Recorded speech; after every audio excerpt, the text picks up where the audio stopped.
αεροσκαφών Στούκας, μονάδες αυτοκινούμενου πυροβολικού και πεζικού διέρχονται τον ποταμό Μπίστρισσα σε διάφορα σημεία και κατευθύνονται προς τις ελληνικές θέσεις.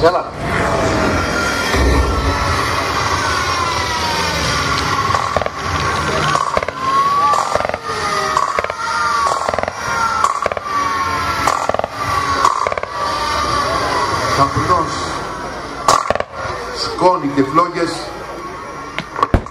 το οχυρό.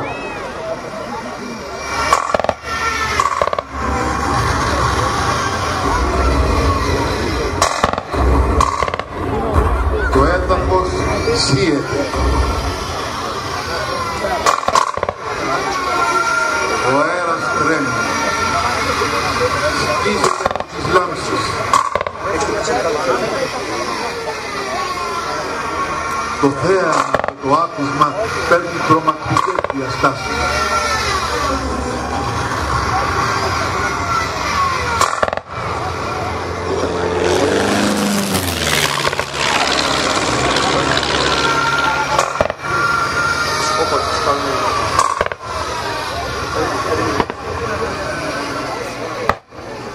Καθώς το σύστημα πυρός του οχυρού απαντά τώρα σύσσωμο και οι ηρωικοί υπερασπιστές καθυλώνουν τα γερμανικά τμήματα.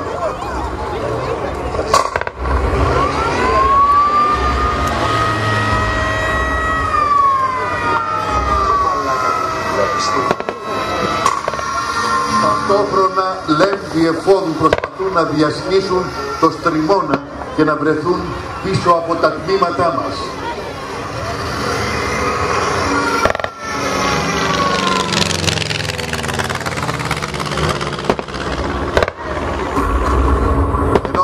Από το οχυρό στο λόφο δίνονται σκληρές μάχες σώμα με σώμα.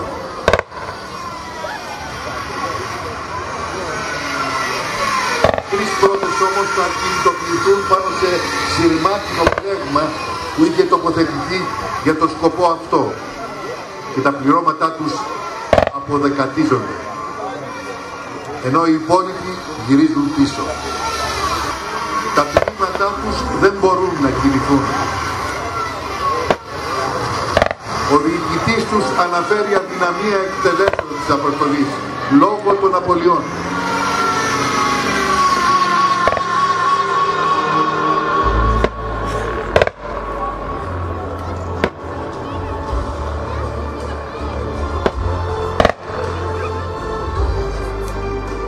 Κατά τη βάψη των πυρών, οι Έλληνες στρατιώτες βγαίνουν από το οχυρό για περισυλλογή προπατιών, τους οποίους μεταφέρουν στο ιατρείο των οχυρών για παροχή πρώτων βοηθειών.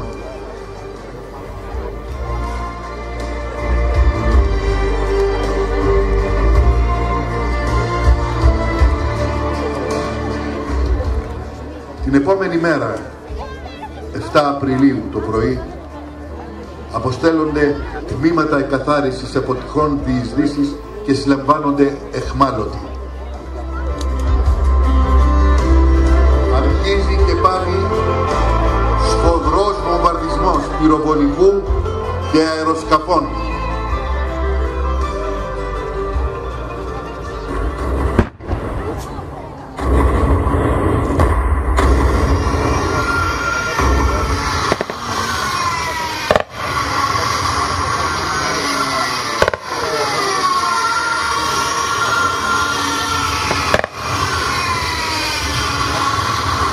Το σύμπαν φλέγεται.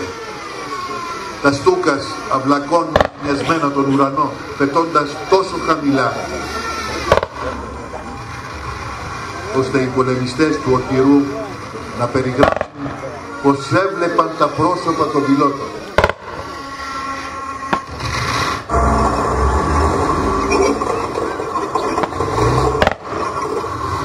Τα γερμανικά τμήματα ξεκινούν, αλλά καθυλώνονται ξανά χωρίς κανένα αποτέλεσμα.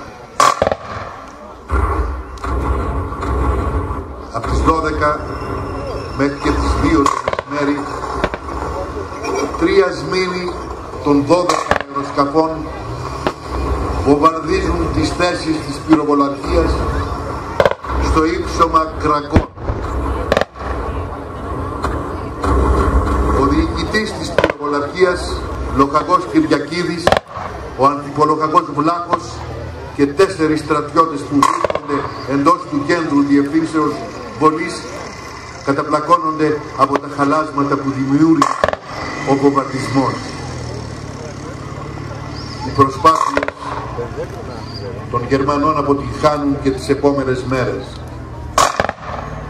Ενώ η γερμανική διοίκηση από τις απογευματινές ώρες της ίδιας μέρας θέτει σε εφαρμογή σχέδιο παρακάμψεως των οχυρών από την κοιλάδα του Στρούμνιτσα ποταμού προς τη λίμνη Βοηράνης. Το βράδυ η δεύτερη τετορακισμένη γερμανική μεραρχία φτάνει στα βουλγαρο-γιουγκοσλαβικά σύνορα και κάπτοντας εύκολα την εκεί αντίσταση κατευθύνεται μέσω της κοιλάδας Αξιού προς τη Θεσσαλονίκη. Τετάρτη 9 Απριλίου στις 5 το απόγευμα εμφανίζονται Γερμανοί κήρυκες στο ύψωμα Ουσίτα και γνωρίζοντας ότι είχε υπογραφεί συνθηκολόγηση με την ελληνική κυβέρνηση, ο Γερμανός αξιωματικός εμφανίζεται στο δεύτερο λόχο στο διοικητή του οχυρού, αντισυνταγματάρχη Δουράτσο Γεώργιο. Φτάνοντας μπροστά στο οχυρό θα ανταλλάξουν χαιρετισμούς.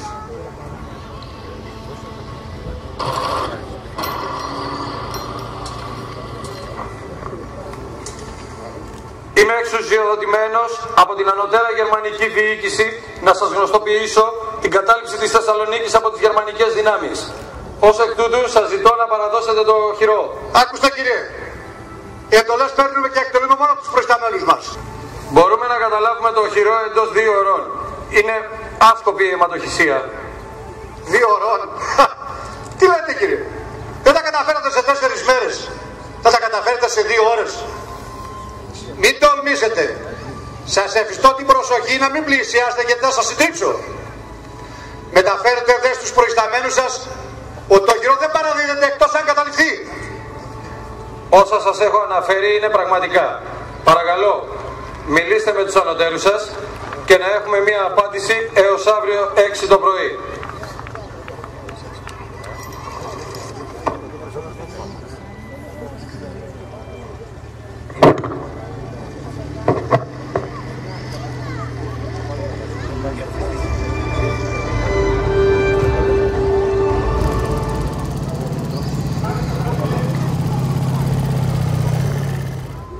Κύριε Διοικητά, ο στρατηγός στο τηλέφωνο.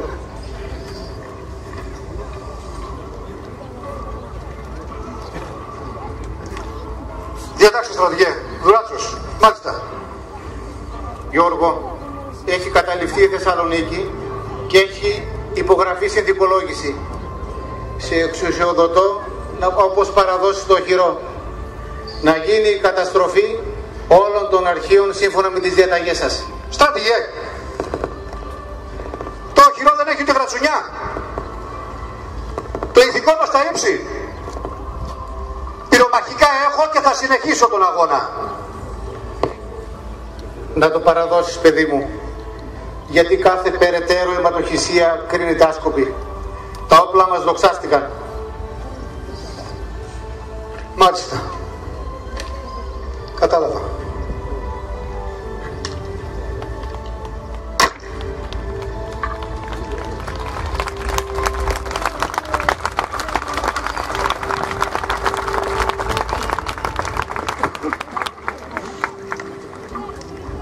Διαβιβαστή, κάτσε τους δικαίους το λόγο στο γραφείο μου.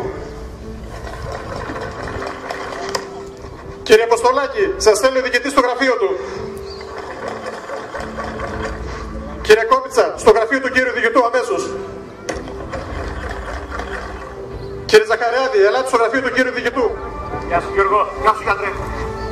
Γιατρέ, γεια σου Γιώργο. Καλά. Αντρέ. Όλα καλά. Γεια σου, Τωμά. Γεια σου, Κίμωνα. Γεια σου, να κάνει τόσο.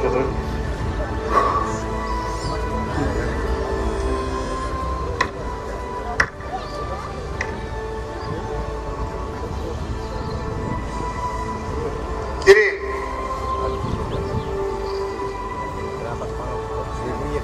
με αρχαία με ενημέρωσε ότι δυστυχώς αυτά που μας ανέφερε ο Γερμανός αγγελιοφόρος είναι αληθινά. Έχει καταληφθεί η Θεσσαλονίκη και έχει υπογραφεί συνθηκολόγηση. Με εξουσιοδότησαν να παραδώσω το οχυρό. Τους ανέφερα ότι το οχυρό είναι άθικτο και ότι αποφάσισα να συνεχίσω τον αγώνα. Σκοπεύω εγώ να μείνω. Τι λες, Κόμπιτσα? Τα όπλα μας δοξάστηκαν περίτρανα. Προτείνω να συνεχίσουμε. Αποστολάκη, τι λες? Συμφωνώ με τον Γιώργο, κύριε Διοικητά. Να συνεχίσουμε. Φώτη μου, Ζαχαριάδη. Οι παλιοί λογάκοι προτείνουν να συνεχίσουμε. Εγώ θα μείνω στο πλάι τους. Κείμενα, τι λες εσύ? Αποφασίσαν οι συμπολεμιστές μου να συνεχίσουμε. Γιατρέ, καλέ μου φίλε Μεσίνη Θανάση, θέλω τη γνώμη σου. Λόγω της ιδιότητός μου, εάν κάποιος σκοτωθεί τελευταίος, αυτός θα είμαι εγώ. Γιατί θα είμαι βαθιά μέσα στο οχυρό. Ελπίζω επομένως αυτά που θα σας πω να μην θεωρηθούν ως δειλία. Νομίζω, κύριε Διοικητά, ότι τα όπλα μας δοξάστηκαν δεόντως και απέδειξαν τι αξίζουν. Με δεδομένη πλέον την κατάσταση, θεωρώ πως είναι μάτια η θυσία και ενός ακόμα μαχητή. Προτείνω λοιπόν τη συμμόρφωση με τη διαταγή των προϊσταμένων μας.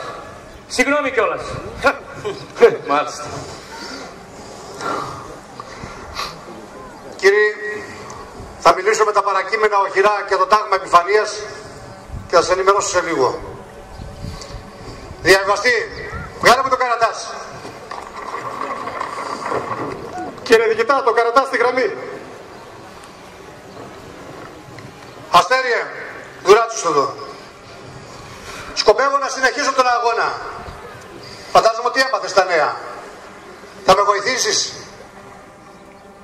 Λυπάμαι που δεν θα μπορέσω να σας βοηθήσω, αλλά θα εφαρμόσω τη διαταγή.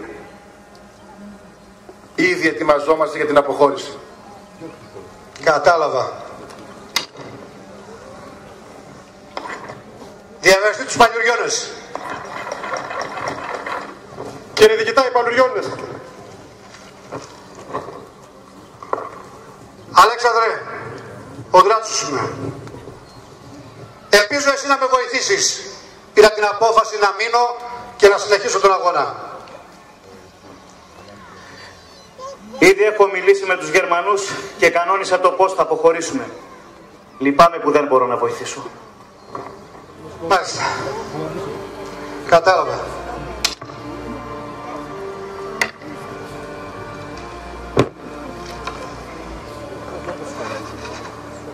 Έμεινα μόνος.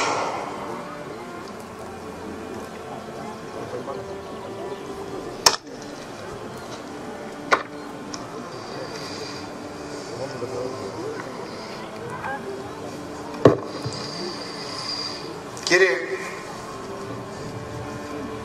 με χαρά και υπερηφάνεια άκουσα τη θέση σας και την απόφασή σας να μείνουμε εδώ να πολεμήσουμε. Όμως τα παρακείμενα οχυρά και το τάγμα επιφανείας είναι ήδη έτοιμα να φύγουν. Κάθε περαιτέρω θυσία μας είναι πλέον μάτι, μια και η κύκλωσή μας είναι θέμα χρόνου. Προτείνω να συμμορφωθούμε με την απόφαση, με την εντολή της μεραρχίας και να εγκαταλείψουμε το οχυρό.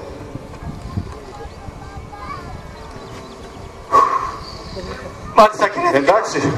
Εντάξει.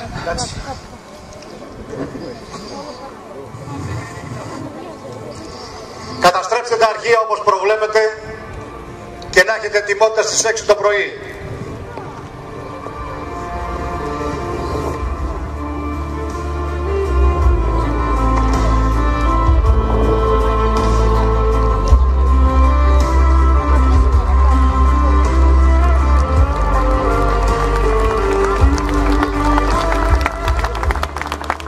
Γιατί Θεέ μου, Τη διάρκεια της νύχτας δεν κοιμήθηκε κανείς. περιμένοντας να ξημερώσει. Την 6η πρωινή ώρα, ο Γερμανός διοικητής πλησιάζει στο οχυρό για τη συνάντηση με τον Έλληνα διοικητή.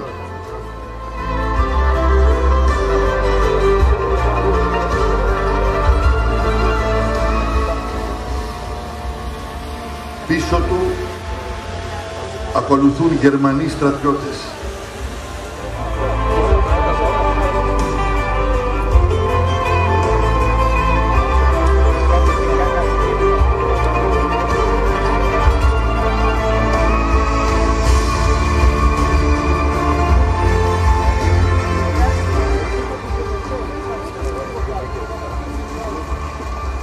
Φτάνοντας έξω από το οχυρό θα συναντήσουν τον Έλληνα διοικητή συνταγματάρχη Δουράτσο Γεώργιο. Ανταλλάσσουν χαιρετισμό, ενώ το γερμανικό τμήμα παραμένει σε γραμμή. Ελπίζω να έχετε καλές πληροφορίες και να αποφευθεί περαιτέρω αιματοχυσία. Δυστυχώς θα αποχωρήσουμε από το οχυρό. Θέλω όμως να μην ανέβει κανείς από τους στρατιώτες σας στο οχυρό, έως ότου και τελευταίος δικός μου φύγει μέσα από αυτό. Σας ζητώ να μου παραδώσετε οχήματα για να μεταφέρω τα πράγματα των στρατιωτών μου και τα τρόφιμα στο στρατόπεδο στις Σέρρες. Η όρη σας δεκτή. Θέλω να σας τονίσω όμως ότι ήταν ιδιαίτερη τιμή για εμάς να πολεμήσουμε με έναν τόσο άξιο αντίπαλο.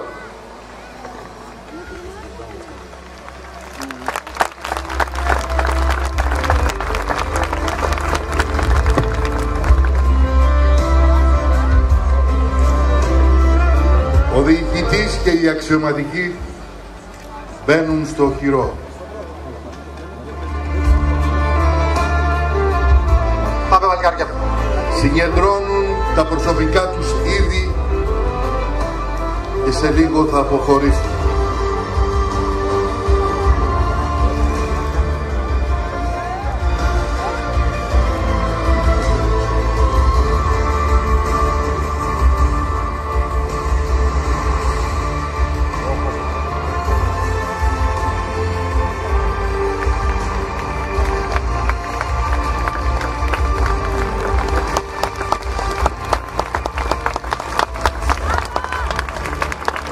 Ο διοικητής σε στάση προσοχής απονέμει χαιρετισμό στο οχυρό.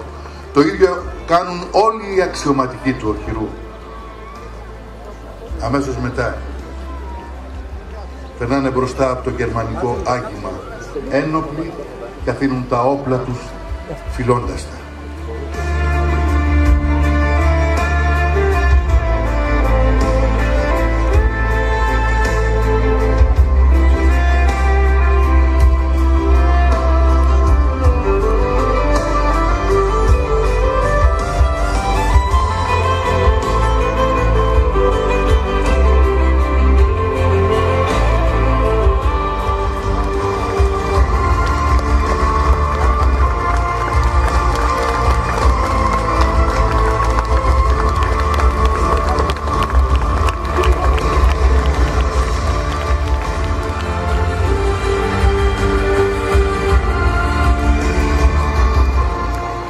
Οι Γερμανοί εκφράστηκαν με πολύ κολακευτικά λόγια για την άμυνα των Ελλήνων στο οχυρό. Ο διοικητής του 125 συντάγματος, συνταγματάρχης Πέτερσεν, με δάκρυα στα μάτια, ανέφερε στον αντισυνταγματάρχη Πλευράκη Γεώργιο, διοικητή του δυτικού υποτομέα του συγκροτήματος Σιδηροκάστρου: «Δεν θρηνώ στρατιώτης για τη θυσία μας, διότι ήταν επιβεβλημένη. Θρηνώ όμως ως άνθρωπος, διότι από το σύνταγμά μου έμειναν ολίγοι μόνον άντρες». Λίγο αργότερα ο Χίτλερ δεν δίστασε να παραδεχτεί ότι η ιστορική δικαιοσύνη με υποχρεώνει να διαπιστώσω ότι από όλους τους αντιπάλους μας ο Έλληνης στρατιώτης επολέμησε με ύψιστον ηρωισμών και αυτοθυσία.